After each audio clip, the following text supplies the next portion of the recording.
নমস্কার। অল্প গল্প টিভি চ্যানেলের পক্ষ থেকে আপনাদের জানাই অনেক অনেক ধন্যবাদ।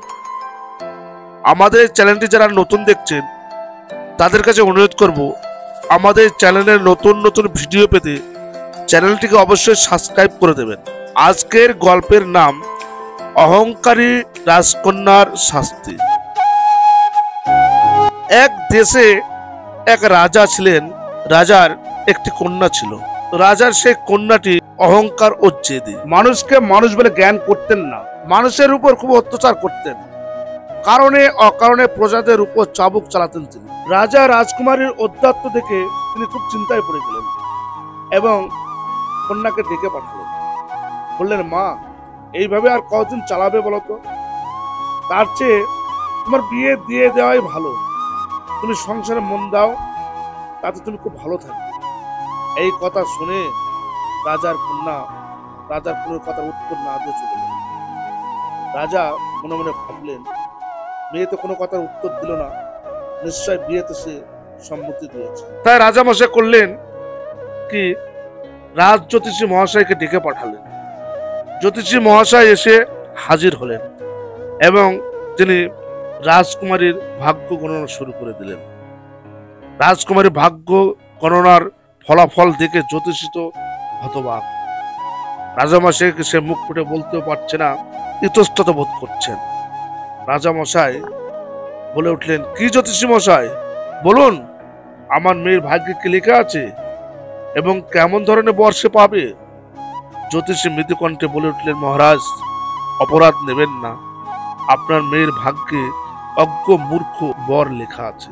রাজামশাই তো জ্যোতিষীর কথা শুনে চমকে উঠলেন। মনে মনে ভাবলেন, আমার মেয়ের ভাগ্যে মূর্খ বর লেখা আছে। এদিকে জ্যোতিষীর কথা রাজকুমারীর কানে গেল। রাজকুমারী তো রেগে বম। রাজকুমারী রাজাকে বললেন, পিতা, আমি তোমার জ্যোতিষীর কথা মানি না এবং বিশ্বাসও করি না। যদি তুমি আমার বিয়ে দিতে চাও তাহলে আমার কিছু শর্ত আছে। রাজামশাই বললেন, তুমি যে শর্ত দেবে আমি তোমার সব শর্ত মেনে নেব। বলো মা, তোমার কি শর্ত আছে? রাজকুমারী রাজাকে তার শর্তের কথা বলে।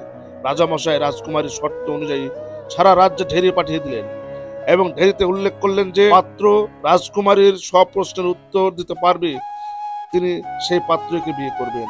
প্রজারা এই কথা শুনে মনের ভিতর কৌতূহল হলো। সকলে বলতে লাগলেন, রাজকুমারী কি বোকা, যে কোনো মানুষই তো সব প্রশ্নের উত্তর দিয়ে দেবে। সেই মতো রাজকুমারীর বিবাহ অনুষ্ঠান আয়োজন করা হয়ে গেল। প্রতিদিন শয়ে শয়ে লোক রাজকুমারীর প্রশ্নের উত্তর দিতে আসতে লাগলো, কিন্তু কোনো রাজপুত্র রাজকুমারীর প্রশ্নের উত্তর দিতে পারল না। দলে দলে রাজপুত্ররা বিষণ্ণ মুখে ফিরে যায়। রাজাও খুব চিন্তিত হয়ে গেলেন। কোনো পাত্র রাজকুমারীর সামনে টিকতেই পারছে না। একদিন রাজপুত্ররা দলে দলে বাড়ি ফিরছেন আর রাজকুমারীর সমালোচনা করছেন। বলছেন, রাজকুমারীর কোনো বিবাহ কোনো দিনই হবে না, ফালতু প্রশ্নের উত্তর কেউ দিতে পারবে না। ঠিক সেই সময় উপস্থিত হলেন এক দুঃখিনীর ছেলে, মাঠে গরু চালানো রাখাল। রাখাল বলে উঠলো, এই সামান্য প্রশ্নের উত্তর আপনারা দিতে পারেননি? রাখালের এই কথা শুনে সবাই রেগে গেলেন এবং সবাই বললেন, তুমি পারবে উত্তর দিতে? রাখাল বলল, অবশ্যই পারবো। একযোগে সবাই বলে উঠলো, না পারলে কি শাস্তি নেবে? রাখাল নির্ভয়ে বলে উঠলো, আপনারা যে শাস্তি দেবেন আমি সেই শাস্তি মাথা পেতে নেব।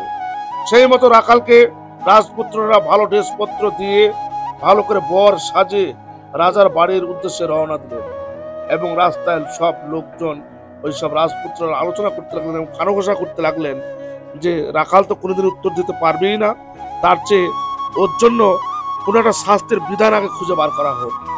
এই মতো আলোচনা করতে করতে অবশেষে রাজ দরবারে এসে হাজির হলেন সেই রাখাল। সেই ভরা রাজ সভায় রাজকুমারী ও রাখালের মধ্যে একটা বাক্যালাপ শুরু হয়ে গেল। রাজকুমারী রাখালকে প্রশ্ন করলেন, আপনার নাম কি, বাড়ি কোথায়, আপনি প্রতিদিন সকালে উঠে কি করেন? রাখাল সব প্রশ্নের উত্তর একটার পর একটা দিতে লাগলেন এবং বললেন, আমি প্রতিদিন সকালে উঠে মাঠে যাই ধানের জমিতে বাবুই পাখি তাড়াতে। রাজকুমারী প্রশ্ন করলেন, তারপর? রাখাল বললেন, বাবুই পাখিকে তাড়াতেই বাবুই পাখি ফুরুত করে উড়ে গেল। আবার রাজকুমারী প্রশ্ন করলেন, তারপর? আবার রাখাল বলল, বাবুই পাখি ফুরুত। তারপরে আবার রাজকুমারী প্রশ্ন করলেন, তারপর? এদিকে রাখাল বলতে লাগলেন, ফুরুত। তারপর? ফুরুত। তারপর? ফুরুত। এইভাবে প্রশ্ন উত্তর চলতে থাকে। আর ভরা রাজসভার লোকজন সব হেসে পাগল হয়ে যায়। এইভাবে রাজার মেয়ে ও রাখালের মধ্যে প্রশ্নোত্তর পর্ব চলতেই থাকে। 3 দিন 3 রাত সমানে এই প্রশ্নোত্তর পর্ব চলতেই থাকলো। আর ভরা সে রাজসভার লোকজন এদের প্রশ্নোত্তর পর্ব দেখে কেউ কিন্তু বাড়ি ফিরে যায় না। শুধু এরা সবাই বলতে চায় এদের মধ্যে আজ শেষ দিকেই ছাড়বো যে কে জেতে। অবশেষে রাজকুমারী বিরক্ত হয়ে উঠলেন। রাজকুমারী রাখালকে বললেন, কি মশাই, আপনার কি ফুরুত বলা শেষ হচ্ছে না? রাখালও তারস্বরে চিৎকার করে বলে উঠলেন, আপনারও কি তারপর বলা শেষ হচ্ছে না? অবশেষে ভরা রাজসভার লোকজন সব চিৎকার করতে লাগলেন এবং বলতে লাগলেন রাজকুমারী হেরে গেছে, হেরে গেছে। অবশেষে রাজা ও রাজকুমারী মাথা নিচু করে হার মেনে নিলেন। অহংকারী রাজকুমারীর অহংকার পতন হলো এবং জ্যোতিষীর কথা মিলেই গেল। রাজকুমারী ও রাখালের শেষ পর্যন্ত বিয়ে হয়ে গেল। আজ এই পর্যন্ত বন্ধুরা, আবার দেখা হবে পরবর্তী ভিডিওয়ে।